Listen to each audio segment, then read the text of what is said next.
Hi, I'm Elle Witchy. And I'm Empress. And I'm Kim. No experts, just three vastly different women from three vastly different backgrounds, giving three diverse perspectives on life and spirituality. We Yeah. are the witch, the bitch, and the sage. So last week, we aired an episode about astrology, and I cut out halfway through. We were in the middle of Snowmageddon, and I had some connectivity issues. So God bless everybody who survived that. Um, down in North Carolina are pansies, and I'm still dealing with mounds of snow. So today we're going to re-record and outline a little bit differently part one again, and then we'll lead into part two when we think it'll be easier for everybody to dive. Agreed? Okay. Yes. So astrology 102. Al Witchy is our resident expert on this. So she's going to tell you one, exactly how to pull your astrological natal chart. Two, then she's going to talk about the big three and the big six. And then at the end, she's going to round out and tell us a brief description about each of the zodiac signs, the 12, so that you can apply it to what you pulled for yourself. Are we good? All right. Al Witchy, take you away. All right. So again, just to reiterate, I'm not an expert at all, but this is just my understanding of astrology so that way everybody, I don't even have to go into the big tirade because hopefully everybody's watched the other one, but I'm not an expert. This is my understanding. So there's some information that I messed up in my outline. So that's why I want to kind of take a step back anyways in general and kind of explain just a little bit about different various charts. Since we're talking about astrology. So, and also types of astrology as well. So, first off, there's Western astrology or tropical astrology, and that's based on seasons and it focuses on traits and life paths. So, that's like the real focus of that. And then there is Vedic or sidereal astrology, and that is ancient Indian system. And it uses constellations and lunar mansions. My research has shown that this seems to be the most accurate. If that's wrong, please, like, again, I'm not an expert, but it seems to be like most people kind of really agree that that one seems to be very, very accurate. Then there is Hellenistic, which is the foundation for much of the Western astrology, and it emphasizes on fate houses. In a word I wrote, I can't read. Oh, and self. That's what that is. That word is self. And then there's also Chinese astrology, is based off of it's a well, what it is a lunar calendar, and it's based and features 12 animal signs, and it's a 12-year cycle, and it's linked to elements and philosophy. Like, for instance, one thing I've seen a lot of is people talking about 2026 being the year of the wild horse. That is Chinese astrology, for example. And you can also find them at every Chinese restaurant on a placemat. Yes, yes, you can. That's how I know about it. That's how I know about it. Yeah. So, different types of charts, just to give them names. Again, I can't believe I didn't start with this. First off is a natal chart, which is the chart that is natal to us at our time of birth. When we say pulling a birth chart, that's a natal chart. There's a synastry chart, which is a comparison of two people. So this is like when and you can do it. Okay, so here's the big thing about synastry charts is that whenever you start talking about it, people automatically think somebody they're dating, somebody they're married, like a significant other. But you can do a synastry chart for anybody. So like we could do a synastry chart because this is how you want to see how like your Mercury, that communication, Venus and stuff and everything, like how people can come together and gel. You can do it for children. You can do it for coworkers. You can like anybody, parents, things like that. So just keep that in mind when you're talking about a synastry chart. It doesn't just have to be a significant other. And then I do know from that, oh, I'm sorry. Did I cut somebody off? Questions? Okay. So that being said, in regards to like a synastry chart, just for like people want to know what are good at, like what are good houses to have in common, which means that basically like once we get into the houses, just how they're situated, we'll get there. But these are like planets that are conjuncting or like what are good things to have together. And it's This is why I had this later in the outline, is because it has a lot to do with houses, and we haven't even talked about houses yet. But just bookmark. Most difficult houses to have in common are like an 8th house and 12th house. That's what you would call a synastry, meaning overlap. And then the most harmonious overlaps are to have a 1, a 4th, 5, 7, and 11th house overlay. And like I said, this will make a little bit more sense when we get into houses. But yeah, that's something. So most difficult 8 and 12 houses, best 1, 4, 5, 7, and 11. So you got better with best than you do with bad. So that's a good one. So yeah, so that's just different types of charts. I really should have opened with that. So just, I won't read the excerpt because again, we're going to leave the other episode up. So please go ahead and watch that for some information. But the history of astrology, what is it? Astrology studies the movement of the sun, moon, and planets, as well as how they connect to all living matter. And again, this is all going to be based off of like a natal chart and then transit charts. Oh yeah, transit chart. I'm sorry. I probably should have added that too.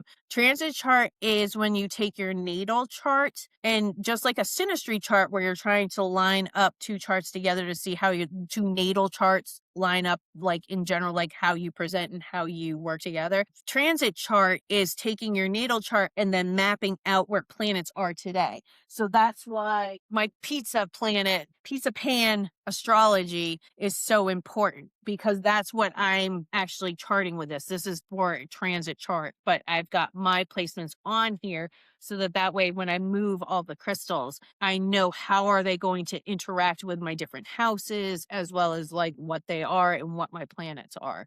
So that this is a transit chart. That's why you map that, is to see, hey, what the fuck in the year of the horse, the wild horse in 2026. I've already had a transit chart reading specifically to see kind of what can I expect. So that way I'm not caught off guard. It's good to know. Going back to it. So that's astrology. Since when? As early as 2900 BC. And again, Sumerian temples that were called the ziggurats or ziggurats. I don't know, whatever. The terraced pyramids were used to observe the stars and planets.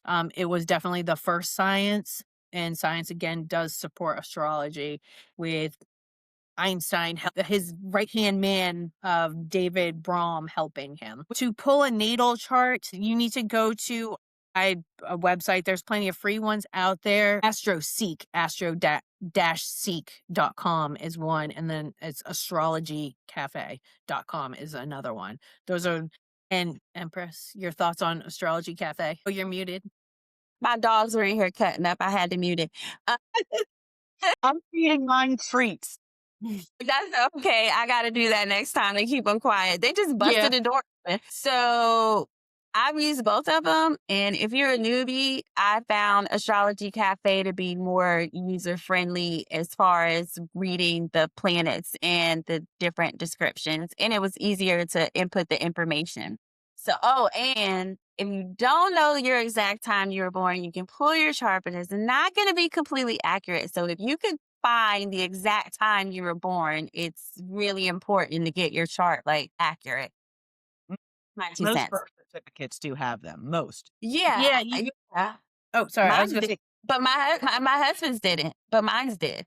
But we your were birth born in. certificate? Yeah. I needed to reorder a copy. A copy I got from Rhode Island, which is where I was born, did not have it. My original got lost probably. I got a copy and it didn't have the time of birth on it. And I just ordered one last year. Like I said, I documented it on my TikTok because I did a spell to have it. Since I already had a copy that didn't have it, there was a high probability I was going to get another copy without it. So, yep. So you Maybe can. that's why the copies don't have it on there. So, Okay.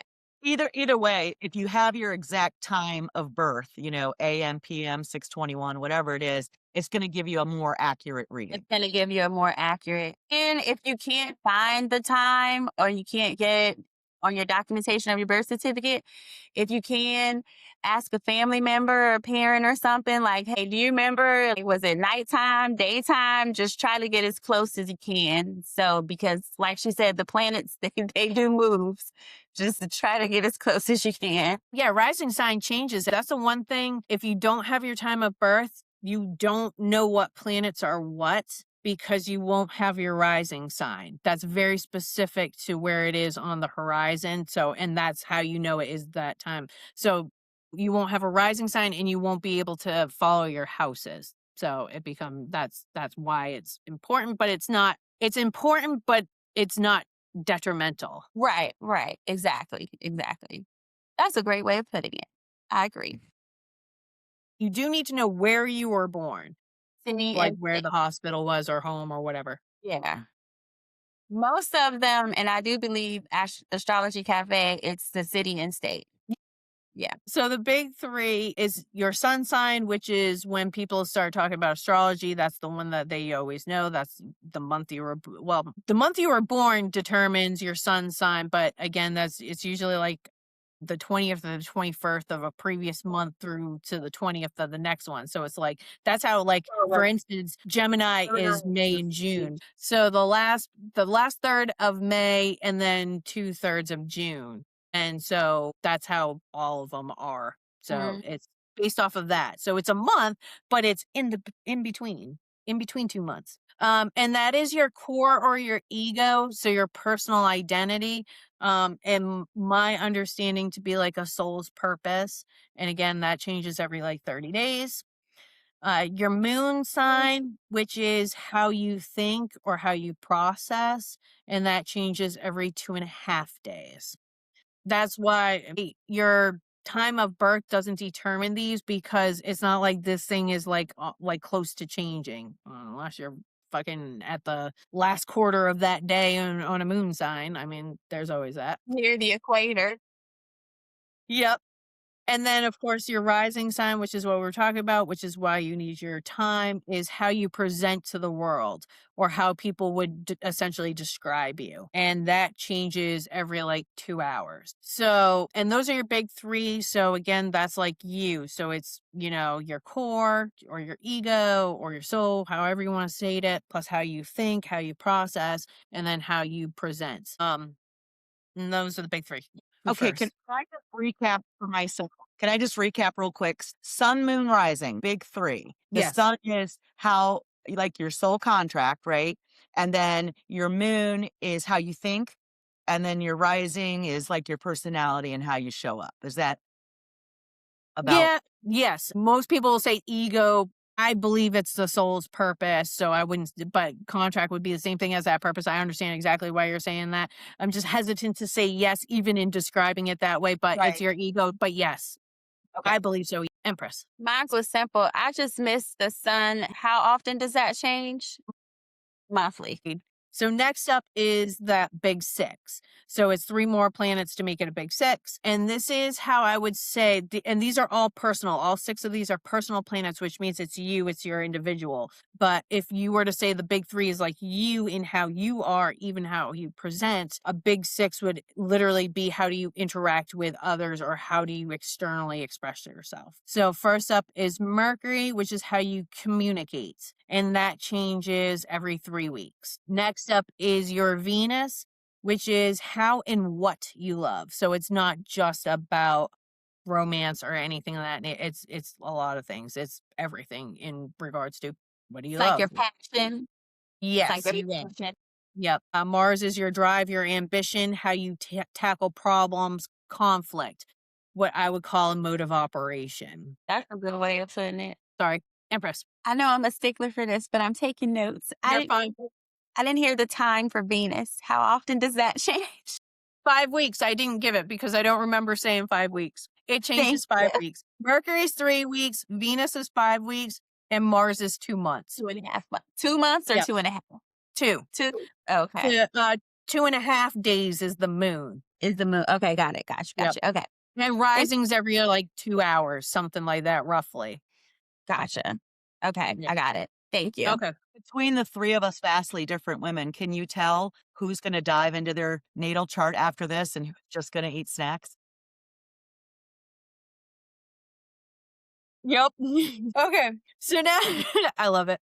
So now we have outer planets or generational too. I look at some of them as I believe Uranus, Neptune, and Pluto are those generational, whereas the other ones are outer, but I've seen them used interchangeably. So next on the out ring of the outer planets would be, or inner of the outer, there we go, is Jupiter, which is luck and expansion, and Jupiter expands wherever it falls. So that's when you want to look at like your house. Again, first house, I used my big ass as the example of why, because I got it 0 degrees on in my first house and on second, so 0 degrees Libra. So it expands where it's at, and that's why I got a big butt, in my opinion. Um, Elle uh, expands where she's at. yeah. Her. And that changes every year.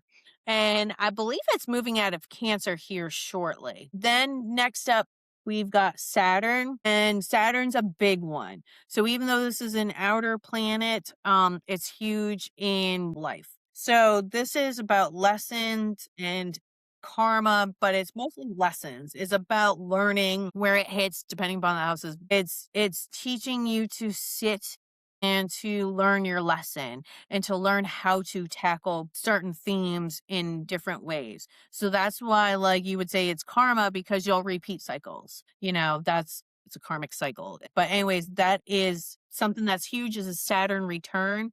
And this happens every roughly 30 years. And with that brings huge, significant change. So again, roughly 2.5 to 3 years, but I believe it changes every 2.5 years. So but people still, there's shadow periods and shit and stuff like that. So I would stick with 2.5 years that you're going to have the Saturn return. And it always happens roughly every 30 years. So again, yeah, when you're 30, 60, and if you live to 90 and you expect huge ass life changing change. So literally, if you look at those time frames, you'll see that. And again, that changes every 2.5 years. Then up, we've got, okay, any questions on either Jupiter or Saturn? Okay. Then up, these are definitely what I would call generational. And it's because of their long duration, because a generation is every 10 years. Next up is Uranus. Uranus is, you can call it Uranus, but I call it Uranus. And this is innovation and change. This changes every 7 years. Right now, it's a big time because, well, right now it's retrograde in Taurus, but Uranus in Gemini is a huge one for change, innovation, revolution, shit like that. So a lot of people are looking at that. Revolution. Then up is Neptune, which is the planet of dreams, illusion, and spirituality. So this one changes every 14 years. And this literally just changed last week because Neptune was in Pisces. So a lot for the past 14 years, like I would literally like look in the past 14 years and see like if you had major things happening and themes of like being unclear, really understanding over like just things being murky for like that's Neptune. And in Pisces, which is again a spiritual, intuitive house, this was like a big one for people. So not having full pictures of shit, but so it was very dreamlike, very dreamy. And now it's in Aries. So now it's in a fucking fire sign. And Aries, it's impulsive. It's wants now. It's like the time for like sitting back and analyzing and thinking about shit is over. It's like go time. That is Neptune in Aries energy. So yeah, I mean, a lot of people had an awakening in the past 14 years, and that would make absolute sense with Neptune being in Pisces. Somebody asked me when's that's going to happen again. That will not happen again in our lifetime. That is done and over with because of that 14 years, and there's 12 different zodiacs. I mean, I did the math. It's 100 and something years will be when it happens again. Okay. Next up is Pluto, or lastly is Pluto, which is the planet of transformation and power. This one's real big, especially right now, because Pluto did just go direct in Aquarius, and we'll get to like Aquarius is the humanitarian innovation change new. Like this is that fucking let's change the world kind of energy. So like that's why it's so big with think about 2026. So we're about to have, and this might be a little like slightly advanced, but not really. because we've already done this one time. So we're about to have Uranus, the planet of innovation and change, in Gemini. Gemini is the twins, it's the light, the dark, it's the curiosity, it's the wanting. And that's being fueled by the planet of transformation and power in Aquarius, which is also an air sign, which is definitely like, hey, what's best for everybody? Type shit. And then you've got Neptune now in Aries, which is about, hey, do it. The time for thinking is over. Like, think about these types of things being lined up. Like, I mean, this is going to be, these are huge transits that are going to be happening. Right now, Uranus is in retro in Taurus. Neptune just moved into Aries. And Pluto is just went direct in Aquarius. And I'm sure there's going to be retrogrades in there. Anyways, I kind of went off, but I don't know. There are people who really don't look at generational planets as being like a thing. Like they don't, and it bothers me. But again, I'm not an expert, but there's just some people who just focus on this big six, and that's all that matters because those things change. My cat's trying to break into my studio, but looking at these is huge. So Pluto changes signs every 12 to 30 years. It has this weird long ass elliptical transit. So there are some where it stays longer than others. But for instance, it's going to be in Aquarius for 19 years. So on the higher end of that 30 years. So yeah, I think it's going to be big. That's myself personally. Questions, concerns, comments. Does anybody want to add anything? Does anybody have any kind of shit where you can be like Saturn was just in Pisces as well. So lessons in karma on the same thing, hidden shit that's about to come out. I have a question. I hear all the time, and I don't know what it means. Mercury's in retrograde. What is that? So retrogrades are the optical illusion of a planet moving backwards. So then it's just because of where we are here on Earth. Because remember, everything is about how we view it from here. So it'll give the optical illusion of moving backwards. Sometimes they'll even go back a sign. That's what I was talking about with Uranus being in Gemini. Technically, it's in Taurus because that's where it's sitting. It's in retrograde in Taurus. So the retrograde means that the illusion, what we see looks like it's further or closer away. And because of that, does it cause like some level of chaos or something? Because people talk about retrograde like, oh my goodness, here it Yes. comes. So retrogrades are a time for refocus and reflection, reevaluation, and revisiting past issues. So, and it's a time to go inward for self-improvement. So part of that is having breakdowns in communication. That's a big one. When somebody's talking about Mercury retrograde, they're talking about issues with communication. Sometimes it's issues with appliances, cars, things like that.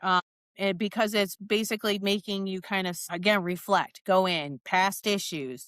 Are you communicating clearly? Since Mercury is the planet. So again, since it's a retrograde of Mercury, it's how you communicate. Okay. Internet issues are a big one. And those, I think Mercury goes retrograde like fucking 2 weeks every couple of months or something stupid.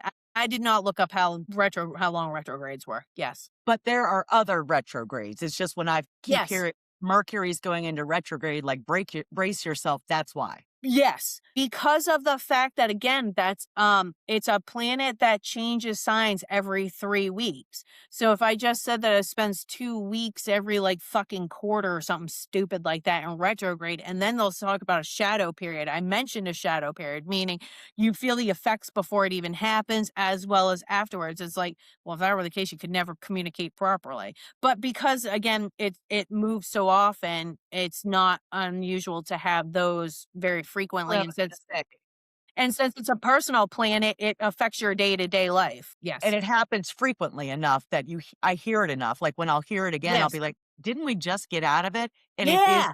actively okay. Yeah, and you can't win. Like I said, and then people start talking about shadow periods and shit. I fucking hate it. Okay. So when you were talking about right now the different zodiacs beginning Uranus and Pluto and Neptune, because we're in the generational, those are the generational houses. Mm-hmm. So is that just for individuals, or is that also can be a collective energy, like for the Oh, it's a planet? collective energy.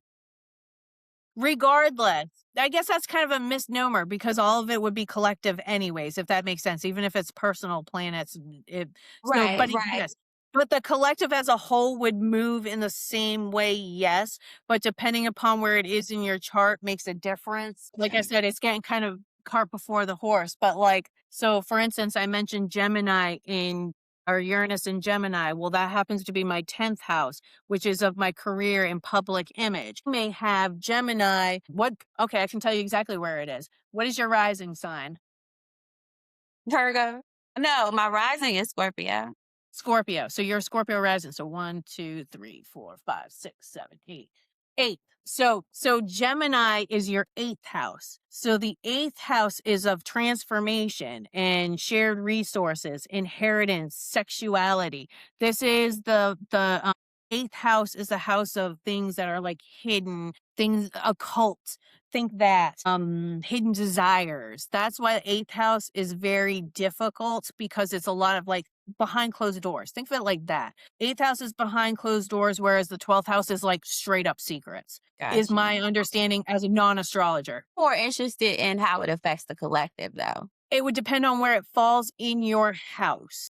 But since it's generational, it'll be like all millennials will feel a very certain energy. But also keep in mind, it's going to be still different for them based off of their rising. So yes, it's a collective energy, but it's more of an emphasis for everybody, but it's going to be more focused here, if that makes sense.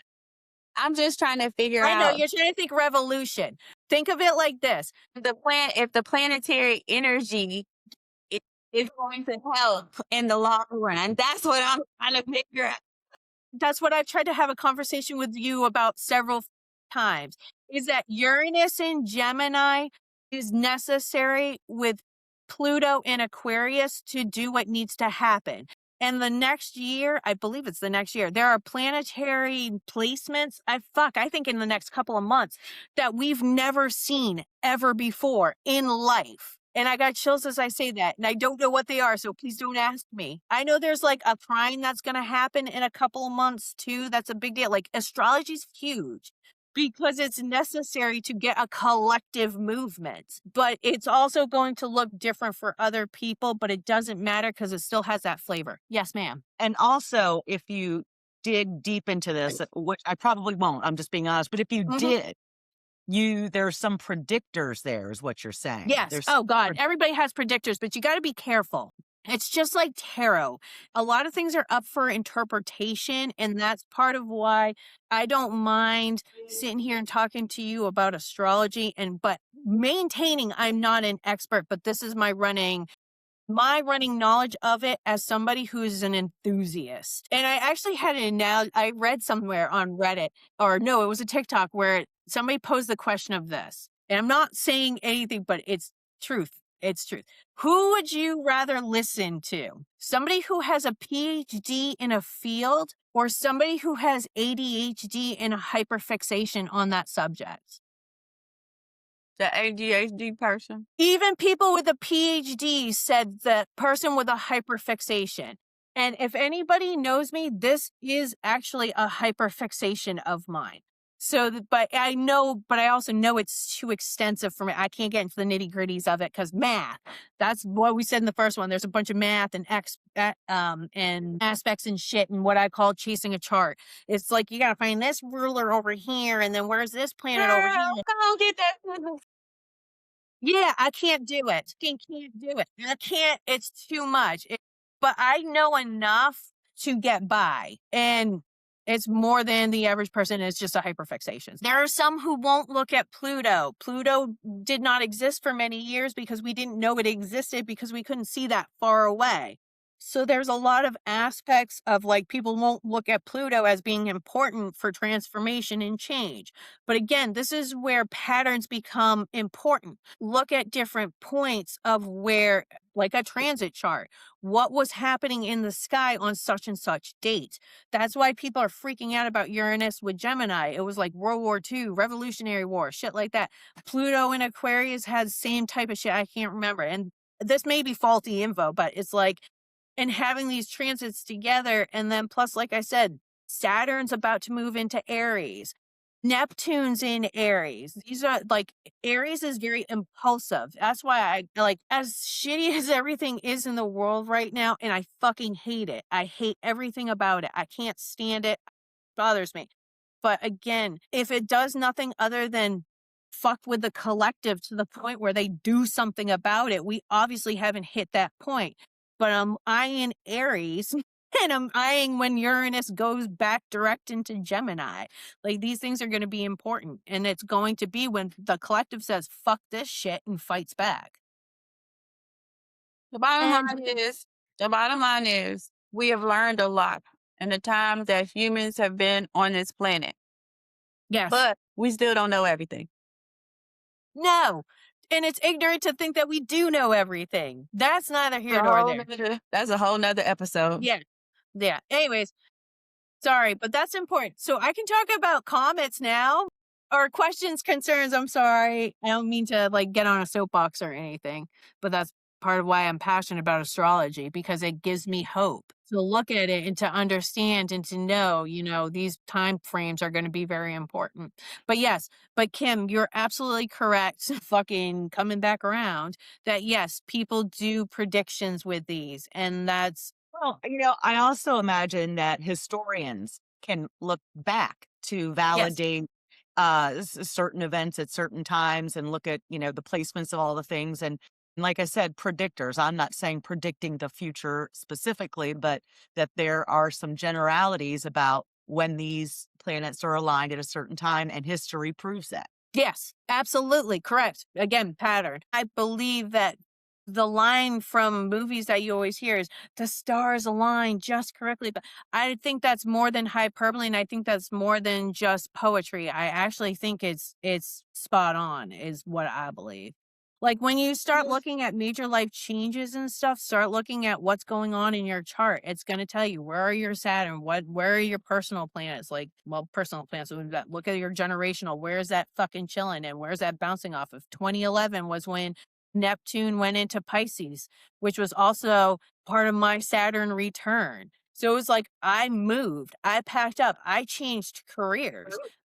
Packed all my shit up. I put a wedding on hold, moved to North Carolina because I liked the weather. And that's how actually, if I hadn't done that, I never would have met Empress because I never would have worked with Emperor because he was part of my not. He was a result of my career change, but not a catalyst for it. So I met him through there. It's like these things were very important to align me with where I am today at 44 and I was fucking 28, 29, something like that. So, okay. All right. So, comets. Okay. So, first up, we've got Chiron, which is the wounded healer. And my understanding is that you cannot heal your wounded healer. It's the thing you have to learn to deal with, and to move forward. Kim, I believe that you mentioned it's like an Achilles heel, I believe is what you were saying. Something That's you manage it. yeah, exactly correct. And that changes every 4 to 9 years. Same thing. It's kind of a weird, funky orbit. But yes, Chiron's not a planet, it's a comet. And next up is mathematical points. So your north node and south node are not actual planets or anything. They're mathematical points. I don't know of what. Please don't ask me. Don't know. Yes. Mathematical points, kind of like a longitude and latitude. Yeah, that's what I'm saying. I don't know, but I don't know what it's based off of. And I'm sure there's somebody out here who's fucking cringing, but I feel like I read something that didn't make any sense to me, so I couldn't reiterate the information. The only thing I can tell for certain is their mathematical points.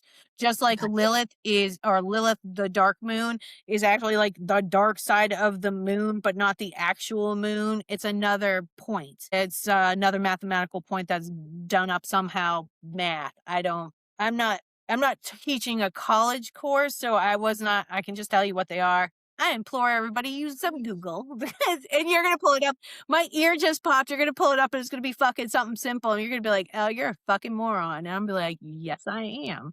Okay. So the North Node is, there is a little bit of some confliction when you start talking about North Node, South Node. So I'm just literally going to talk about what my understanding of them is.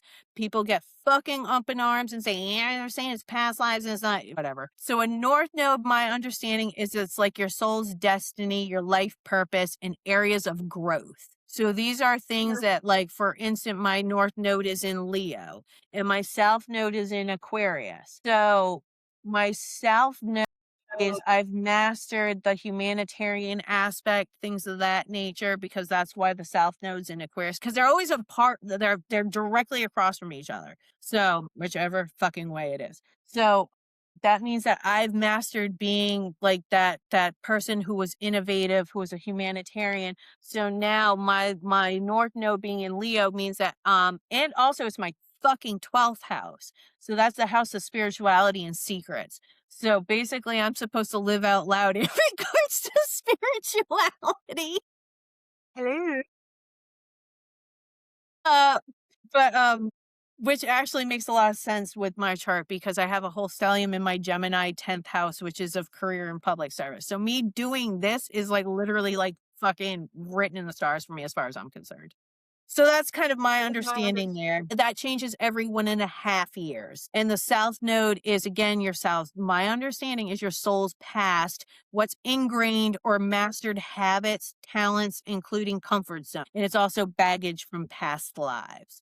So it's like, yes, you've managed it. But again, once you kind of compete, you still have like traumas done to you kind of thing, is my understanding as a non fucking expert. So questions? Okay. Yeah, on So those. so last up is Lilith. Lilith or Dark Moon. Some people call it one thing. They don't like calling Lilith. I don't care. I call it Lilith. She's that placement. That signifies your shadow self, which makes sense because she's, again, like a point, a mathematical point of some sort, dark side of the moon. Sounds like Pink Floyd, if anybody knows what that is. Anywho, because the young people, of course you do. I do. If I do, you do. Doesn't mean somebody in their 20s knows. There's a big pink pig. Yes. I literally think of the fucking black triangle with the anyways. So signifies your shadow self, representing your primal instincts, rebellion, independence, your desires, and your wounds. If this gives you any idea, Lilith is, I believe that she's ruled by Scorpio, which literally makes sense when you start thinking about Scorpio. So yeah. So those are the planets, the comets, the whole nine. Questions, concerns? Yeah. Okay. Nope, I'm good. Okay. So now let's hop into the 12 zodiac signs themselves. That's what I'm waiting for.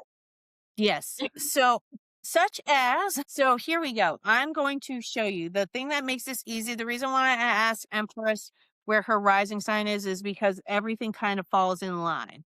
So there is a youngest zodiac, which would be, again, this is like a maturity level. It's not necessarily an age, but if you wanted to give it an age, it's the youngest. And then you have your oldest, your most developed. So I start with the youngest, and that is your Aries. So again, this list is not, it's not exhaustive. It's not, is that the right word? I always have to ask the Virgos because I suck. Math, words, don't ask.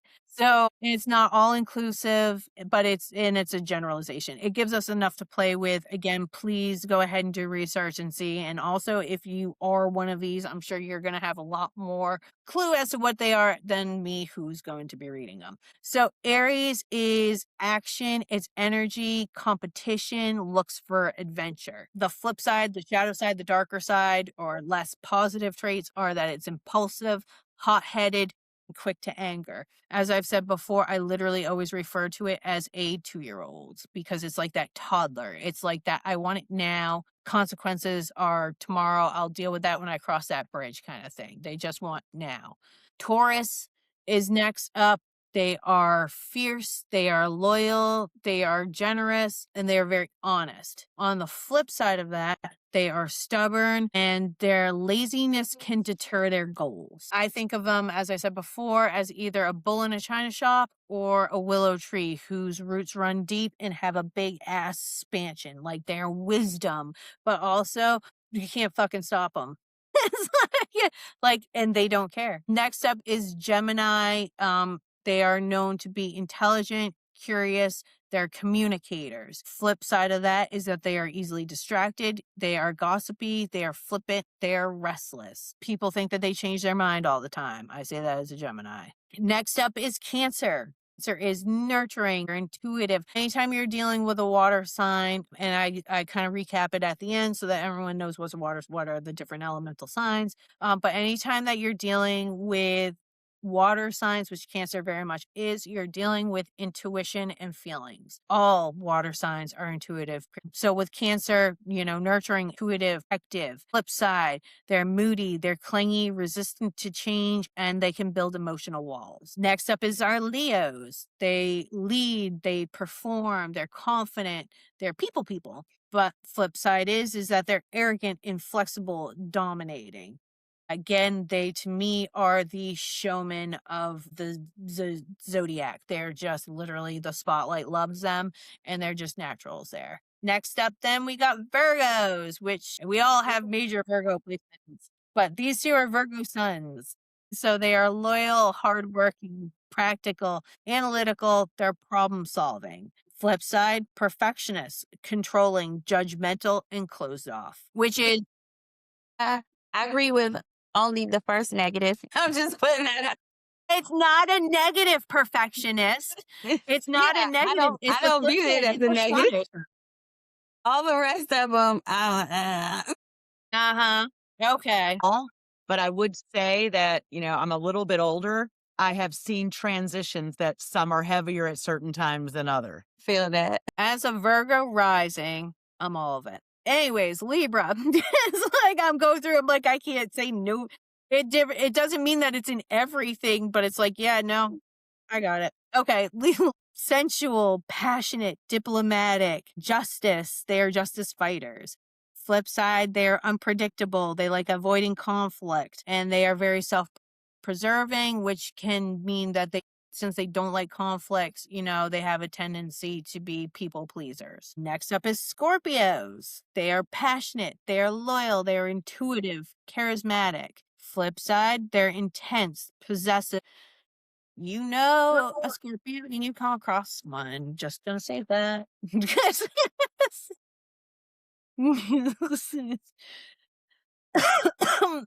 Okay. So fun fact, I was thinking about this. So my mother was a Scorpio, my sister's a Scorpio, my brother's a Scorpio. I'm a Gemini, and I have two brothers who are Geminis. So we are very much Scorpio heavy, and we are very Gemini heavy. I've seen good traits of both. My father is a Virgo, and you guys are Virgos. You know what they say about Virgo men. I was married to one for 28 years. Yours was a different one then. Friends with them, but I don't think I would ever. And my son is also. Your son's a Virgo also? Wow. That's very interesting. What an interesting dynamic. There's a bunch of Virgos there. Here's what I will say. Both of them, okay, I know we're getting a little off track, but both of them as Virgo men were formidable. They're both formidable. Like they're opponents in certain areas, you just don't want to cross them. The nice thing about both of those gentlemen, my husband and my son, is they're mature enough to not be confrontational for no reason. My father loves confrontation. But did you hear the word you used? You said gentleman, keyword gentleman. I've met some that were not. Let me tell you. I hang out with them, but I wouldn't date them. I'll tell you what, my son can tell some of the best off-color jokes, though, that'll make the hair on the back of your neck stand up. Yeah, I've got almost no Scorpio placements. I have my Lilith and hold up, I can look. Lilith and Uranus are in Scorpio. That's it. That's all I've got for water. I have no other water in my chart. And those are like not much at all. Anyways, okay, Sagittarius. Now we're up here.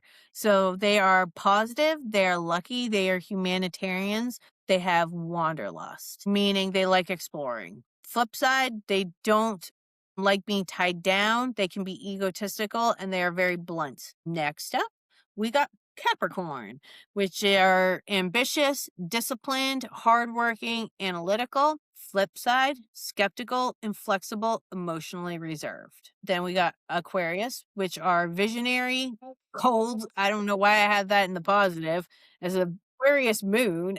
Okay. So, I see no problem.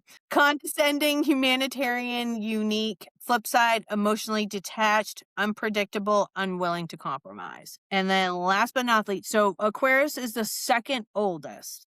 And then Pisces is the oldest, meaning they've been through the ringer. They've seen it all, done it all kind of thing. And even if they're young, it's just, again, this is just the zodiac. So they are artistic, they are intuitive, they are natural healers, they are selfless. Flip side, they are moody, lazy, and can be escapists. I just heard reserve.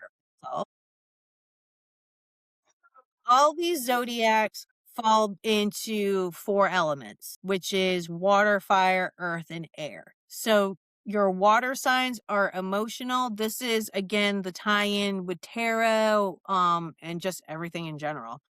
So water are emotions, and those include Pisces, Cancer, Scorpios. Fire signs, that's known for passion, that's wands.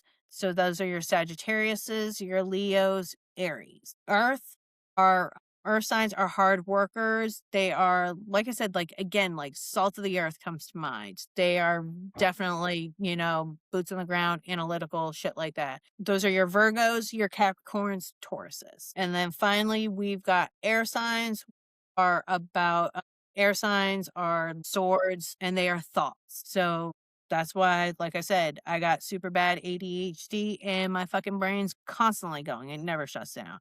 Those are Geminis, Aquariuses, and Libras. And that's it for me for part 1. But Erica does have some facts that she had looked up in regards to how this appears in other things.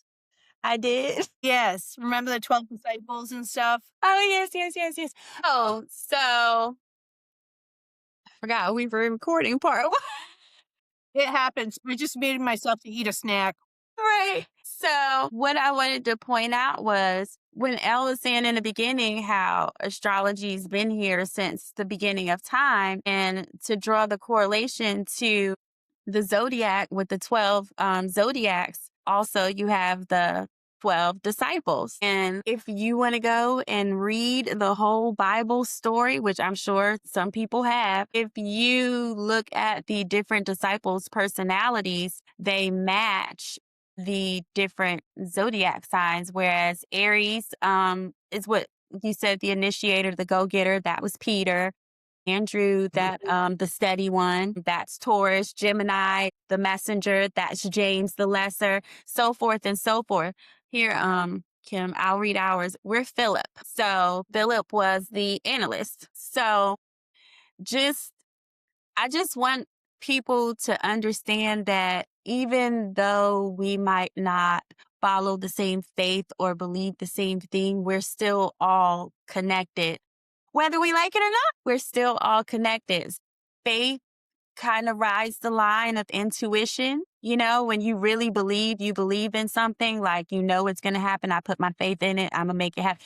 That's also relating to intuition. And I just want everybody to understand that there are different ways of learning your truth and understanding your truth, and not to stomp on anyone else's. So I just want us to all learn how to think together and ride that generational planets for the revolution.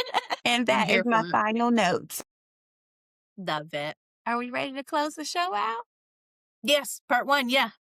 All right. So this concludes part 2 of part 1. So we've released part 1 where I go in and out. And then we're re-recording it a little bit shorter and hopefully a little bit so that you can really understand it. So everybody knows how to pull their astrological chart now. They know a little bit about the zodiac signs, the the big 3, the big 6, and then a lot of other stuff. And we're going to go into part 2 where we're going to break down a bunch more. And then I believe, if I'm right, Elle Witchy, we're going to look at our own individually and talk about that. And so maybe we'll draw out some good comments and conversations from each other. Okay. All right. Well, what's our tagline? Tagline is Energy is the new commodity. Vibe high and please spend it wisely. See you in a few minutes. Yep. Change. I'm doing.